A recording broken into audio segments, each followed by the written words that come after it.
Halo guys, kembali lagi bareng gue Bang Iki di channel Quickie Movie. Gimana kabarnya kalian semua? Semoga kalian senantiasa dalam keadaan yang baik-baik saja. Karena hari ini, Bang Iki akan menceritakan sebuah film tentang seorang biarawati yang berusaha melakukan pengusiran iblis atau eksorsisme kepada seorang remaja laki-laki. Namun itu tak berjalan dengan mudah, karena iblis yang dihadapi adalah salah satu dari 12 iblis terkuat. Bagaimanakah kisah perjuangan biarawati dalam menghadapi iblis tersebut? Eits, tapi sebelum itu, Bang Iki ingatkan kepada kalian semua guys, untuk pencet tombol subscribe supaya Bang Iki tetap semangat menghibur kalian semua. Oke lah, langsung saja yuk kita ke filmnya.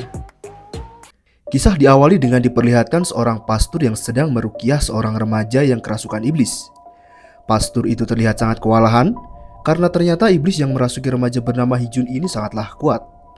Bahkan ia sampai bisa membuat benda di sekitarnya menjadi melayang.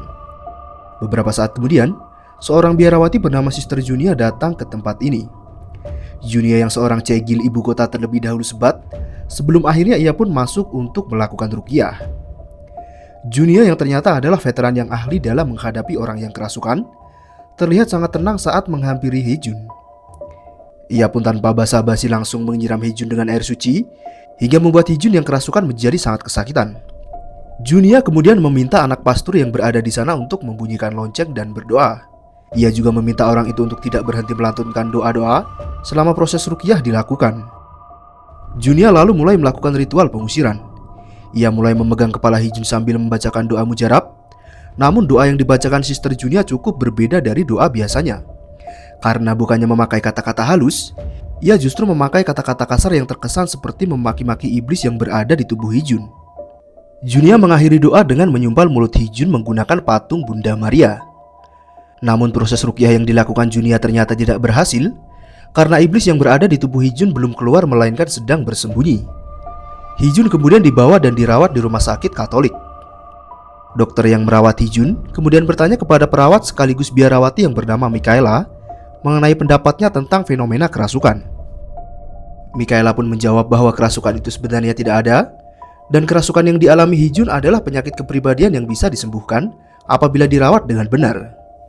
Sementara itu, ibu Hee-jun yang kini sedang melakukan konsultasi dengan dokter sekaligus pastor yang bertanggung jawab merawat Hee-jun menyampaikan keluhannya. Ibu Hee-jun yang sudah kelelahan dengan kesurupan yang dialami anaknya berencana untuk membawa Hee-jun ke Busan guna diobati oleh seorang dukun yang terkenal. Namun pastor Paulo yang skeptis akan hal-hal gaib meminta ibu Hee-jun untuk tidak meruqyah anaknya. Karena Paulo menilai ruqyah adalah metode penyembuhan yang sudah kuno dan ketinggalan zaman. Paulo meminta ibu Hee-jun untuk melakukan penyembuhan secara medis menggunakan obat-obatan. Ia juga meminta ibu Hee-jun untuk mempercayakan kesembuhan Hee-jun itu kepada dirinya. Di tempat lain, Junia kini sedang berdiskusi dengan para pemuka agama.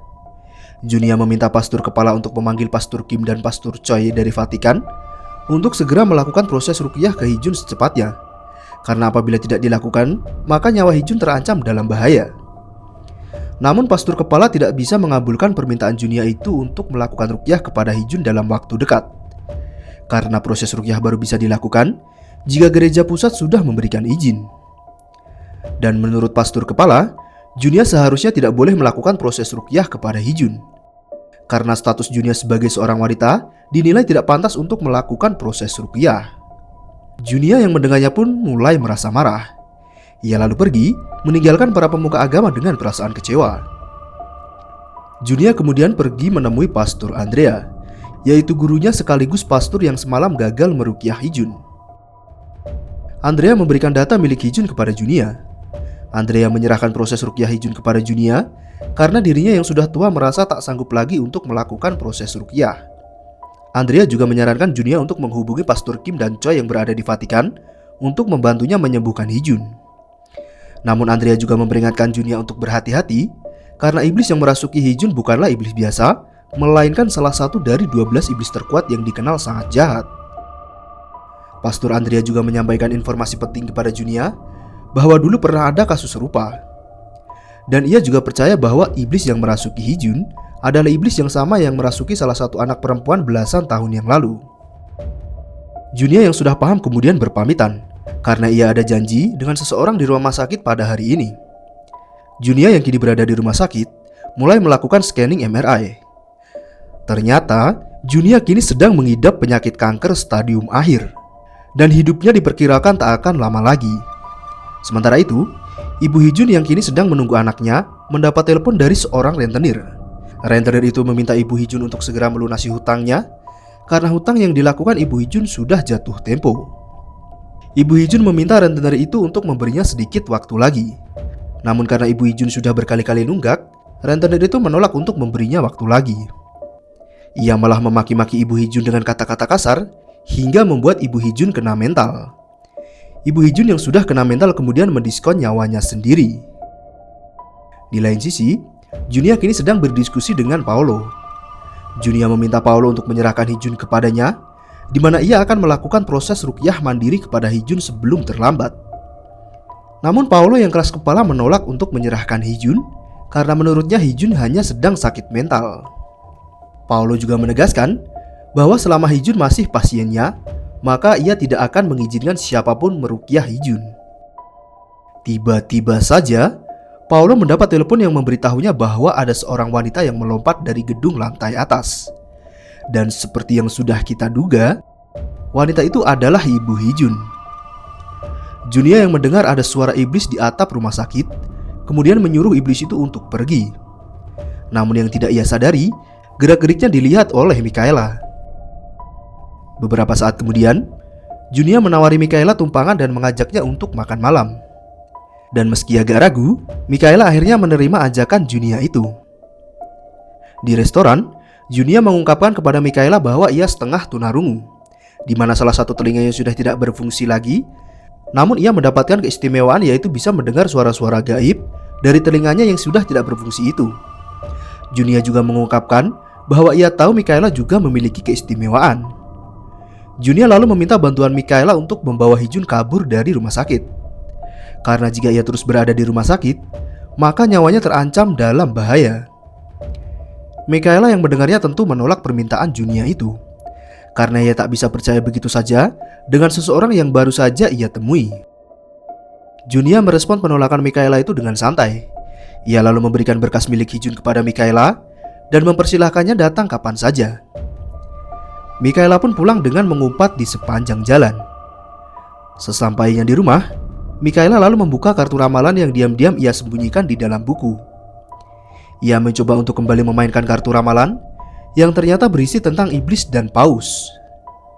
Mikaela kemudian teringat dengan masa lalunya, di mana ia menyaksikan sahabatnya sendiri tewas gantung diri. Ia yang disangka kerasukan pun diruqyah oleh salah seorang dukun. Namun karena iblis yang merasukinya sangat kuat, ia pun berakhir di karantina. Dan ternyata iblis yang merasuki Mikaela adalah iblis yang sama yang kini merasuki Hee-jun, di mana iblis ini biasa dipanggil setan hamil. Mikaela yang terbangun karena bermimpi tentang kambing hitam kemudian mendapat telepon dari Junia. Ternyata Junia sudah tahu tentang mimpi buruk yang dialami Mikaela. Keesokan harinya, Junia dan Mikaela membawa Hee-jun pergi, di mana Junia berencana membawa Hee-jun untuk diobati oleh kenalannya, yaitu seorang dukun dengan jam terbang tinggi. Tak lama kemudian, mereka pun sampai dan disambut oleh seorang murid bernama Aedong. Junia lalu bertemu dengan Hyo-won, dan ia pun menyampaikan maksud kedatangannya kemari, di mana ia ingin meminta bantuan Hyo-won untuk mengobati Hee-jun. Sebagai teman lama yang cukup akrab, Hyo-won pun bersedia untuk membantu Junia. Mereka pun mulai melakukan ritual pengobatan yang dilakukan di pantai.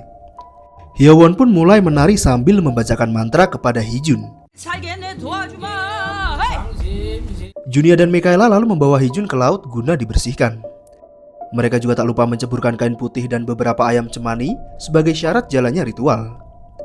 Namun ritual yang mereka lakukan itu berujung gagal, karena iblis yang merasuki Hee-jun ternyata sangatlah kuat.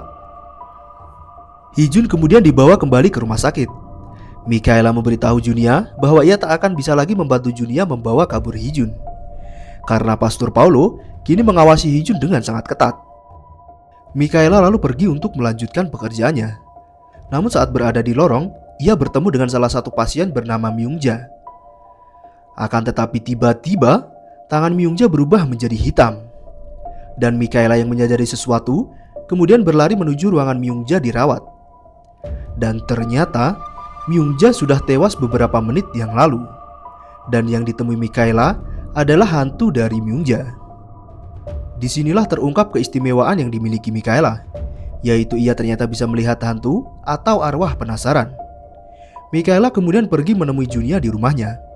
Ia memberitahu Junia bahwa Paulus sudah membawa Hee-jun ke gereja terisolasi yang berada di tempat terpencil. Mereka berdua pun bergegas menyusul Pastor Paulo. Dan di perjalanan, Mikaela melihat banyak sekali arwah penasaran yang mereka lewati. Dan ketika sudah dekat dengan gereja, mereka dikejutkan dengan banyaknya kambing hitam yang sudah mati tanpa kepala. Mereka berdua pun memberanikan diri masuk ke dalam gereja. Dan ternyata Hee-jun kini sedang dikurung di dalam ruangan berdoa. Hee-jun yang kini sudah dikuasai iblis kemudian membacoti Pastor Paulo dengan nada mengancam, di mana ia berkata bahwa seorang pendosa seperti Paulo tidak pantas menjadi pastor karena ia terlalu sombong dengan statusnya sebagai seorang pemuka agama. Hee-jun juga berkata bahwa keluarga Paulo semuanya akan tewas termasuk dirinya. Junia yang melihat itu kemudian mencampurkan darahnya sendiri dengan air suci. Namun ketika sedang membacakan doa, si iblis dengan licik berusaha membunuh Hee-jun. Junia pun berlari untuk menyelamatkan Hee-jun, namun dirinya malah dicekik oleh Hee-jun yang dirasuki iblis. Mikaela tak tinggal diam dan menyiram Hee-jun dengan air suci, hingga Hee-jun yang asli pun kembali sadarkan diri. Hee-jun yang putus asa berusaha mengakhiri hidupnya sendiri, namun Junia menghentikan niatan Hee-jun itu dan memintanya untuk tidak menyerah. Dan meskipun Hee-jun berkata tak sanggup untuk menanggung semua ini, Junia masih terus memberikan Hee-jun semangat. Mikaela yang syok kemudian menenangkan diri di taman. Junia lantas menghampirinya sambil menyalakan sebat. Mikaela yang heran melihat Junia begitu tenang, lalu bertanya bagaimana ia bisa bersikap setenang itu meski yang mereka hadapi adalah salah satu dari 12 iblis terkuat. Junia pun memberikan Mikaela saran yang tepat ketika suatu saat ia menghadapi situasi serupa. Kuncinya yaitu ia harus menghadapinya dan jangan pernah lari, serta ia cukup mengakui dosanya di dalam hati. Esok paginya, Mikaela memperlihatkan kartu ramalan yang sempat ia ramal kepada Junia. Isi ramalan itu adalah, jika iblis muncul ke dunia, maka utusan Tuhan yaitu Paus juga akan muncul untuk mengalahkan iblis tersebut. Dan di samping sang Paus, ada 2 orang pastor yang membantunya mengalahkan iblis. Junia yang melihat bakat meramal Mikaela pun memuji bakatnya itu. Junia kemudian pergi untuk menemui Pastor Andrea. Ia datang bermaksud meminta penjelasan tentang 12 iblis terkuat. Andrea yang merasa dirinya sudah tak pantas menyandang gelar pastor, meminta Junia untuk pergi meninggalkannya sendirian. Namun Junia yang merasa ada sesuatu yang aneh pada Andrea pun sadar bahwa gurunya itu kini sudah dirasuki oleh iblis. Junia lalu meruqyah Andrea sebelum akhirnya ia pun pergi. Junia dan Mikaela kini sedang menunggu kedatangan Pastor Kim dan Choi di bandara. Namun ternyata kedua pastor itu tak bisa datang dan malah mengirim utusan untuk menemui Junia. Utusan yang kita sebut saja sebagai Sergei mengkonfirmasi bahwa iblis yang merasuki Hee-jun memang benar salah satu dari 12 iblis terkuat. Namun meskipun begitu, Pastor Kim dan Choi tak bisa datang dikarenakan sedang ada perayaan di Vatikan. Junia lalu meminta izin untuk meminjam kunci kerajaan surga serta Injil Santo Peter sebagai sarana untuk meruqyah Hee-jun. Namun dengan sangat menyesal, Sergei tak bisa mengabulkannya karena kedua benda itu adalah relik berharga yang tak bisa dibawa keluar dari Vatikan. Junia meminta Sergei untuk bisa meminjamkan kedua relik itu karena tanpa kedua relik itu ia tak bisa mengusir 12 iblis terkuat yang memiliki kemampuan memanipulasi pikiran para pastor. Sergei yang mendengarnya kemudian berjanji akan membantu sebisanya. Namun dengan syarat Junia harus melenyapkan iblis yang merasuki Hee-jun meski itu akan membunuhnya. Junia dan Mikaela kemudian menemui Hyewon untuk meminta bantuannya. Namun Hyewon menolak karena dirinya kini sedang ada banyak urusan. Junia kemudian menemui pastor kepala untuk meminta izin melakukan ruqyah. Pastor kepala pun mengizinkan ruqyah secara tidak resmi, namun harus didampingi oleh Pastor Paulo. Dan 2 relik dari Vatikan yang akhirnya dipinjamkan akan dibawa langsung oleh Pastor Paulo. Junia yang mendengar Pastor Paulo akan membawa 2 relik penting, langsung khawatir karena 2 relik penting itu malah akan dibawa oleh seseorang yang bahkan tidak percaya akan fenomena kerasukan. Beberapa hari kemudian, tibalah waktunya ritual ruqyah dilakukan. Junia dan Mikaela membawa Hee-jun ke rumahnya yang sudah terbengkalai. Namun tubuh Hee-jun yang sudah lama dirasuki iblis mengeluarkan bau yang busuk hingga membuat Mikaela seketika muntah-muntah. Mereka lantas mengikat Hee-jun di ranjang agar ia tidak memberontak. Di sini Junia kemudian mengungkapkan fakta yang mengejutkan, di mana Hee-jun ternyata adalah keturunan seorang penyihir. Dan itulah sebabnya salah satu dari 12 iblis memilih Hee-jun untuk dirasuki. Beberapa waktu kemudian, Paulo datang dengan membawa kunci surga dan Injil Santo Peter. Mereka bertiga kemudian mulai melakukan proses ruqyah, dan ketika akan dimulai, Paulo ternyata memberikan Junia izin untuk memimpin jalannya ruqyah. Karena ia tahu iman Junia jauh lebih tebal dari imannya. Junia mulai memutar lagu rohani dan meminta Mikaela untuk terus melantunkan doa, sementara dirinya akan mulai melakukan proses ruqyah kepada Hee-jun. Ketika proses ruqyah berlangsung, iblis yang merasuki Hee-jun mulai memanipulasi pikiran Junia dengan membeberkan dosa-dosanya. Ia terus mengatakan bahwa Junia adalah wanita yang kotor, yang pernah memfitnah seseorang telah memperkawasnya. Hee-jun juga membuat barang-barang di sekitarnya menjadi bergerak, bahkan sampai melukai pipi mulus Junia. Junia pun lantas menyiram Hee-jun dengan segalon penuh air suci. Namun ternyata itu sama sekali tidak ngefek terhadap Hee-jun. Junia kemudian meminta iblis yang merasuki Hee-jun untuk mengungkapkan nama aslinya. Namun Hee-jun malah tersenyum dan menirukan doa-doa yang dilantunkan Mikaela. Hee-jun mulai kembali mencoba meruntuhkan iman Junia dengan mengatakan Junia akan segera tewas dengan tumor yang ada di rahimnya. Hee-jun juga mengatakan bahwa setelah tubuh ini mati, maka ia akan terus mengincar nyawa anak-anak sampai korban mencapai 2.340 jiwa. Junia yang mulai geram kemudian memaksa iblis Hee-jun untuk mengatakan nama aslinya. Namun Hee-jun malah mengaku sebagai Tuhan yang asli dan memaksa Junia untuk menyembahnya. Sementara itu, Dong ternyata menyusul Junia dan Mikaela, di mana ia menunggu di luar gedung sambil mengawasi ruangan tempat Junia melakukan ruqyah. Junia yang tertimpa lemari dan tak bisa berjalan kemudian meminta Mikaela untuk pergi. Namun Mikaela menolaknya dan meminta Junia untuk memberitahunya apa yang harus ia lakukan. Hee-jun kini mulai memanipulasi pikiran Mikaela hingga membuat Mikaela menjadi sangat marah. Hee-jun pun tertawa bahagia melihat kedua biarawati itu mulai putus asa. Namun tawanya seketika berhenti ketika ia mendengar seseorang membacakan mantra yang membuatnya cukup terganggu. Junia yang melihat Dong membantu melakukan ritual pengusiran seketika tersenyum. Ternyata beberapa hari sebelumnya, Junia yang mendapat penolakan dari Hyowon malah membujuk muridnya yaitu Dong untuk membantunya melakukan ruqyah kepada Hee-jun. Dan meskipun Dong sempat ragu karena ia belum pernah melakukan ritual, Junia terus meyakinkan Dong bahwa ia bisa melakukannya. Dan karena ramalan Mikaela membutuhkan 3 orang untuk melakukan ruqyah, maka kini lengkap sudah syarat-syarat yang diperlukan. Dengan keyakinan penuh, Junia pun menghancurkan kaca jendela agar mantra yang dibacakan Dong bisa terdengar jelas oleh Hee-jun. Iblis Hee-jun pun kini mulai panik. Mikaela kemudian kembali menyiram Hee-jun menggunakan air suci. Hal itu pun membuat Hee-jun sangat kesakitan. Ia mulai memanipulasi Junia bahwa ia adalah juru selamat yang sesungguhnya. Sementara itu di kediaman Hyowon, pengawal di sana merasa marah karena Dong sudah mencuri kitab sakti secara diam-diam. Pengawal itu menawarkan diri untuk menangkap Dong, namun kepala dukun menyuruhnya untuk tidak melakukannya karena siapapun yang ikut serta meruqyah Hee-jun pasti akan tewas. Di lain sisi, iblis Hee-jun mulai mengirim badai kuat untuk membuat Dong menghentikan ritualnya. Namun Dong yang gigih terus melantunkan mantra dengan suara yang keras. Junia mulai menyumpal mulut Hee-jun dan memaksanya mengatakan tempat asalnya. Hee-jun yang sangat kesakitan pun mulai memanipulasi mereka dengan meminta tolong untuk berhenti.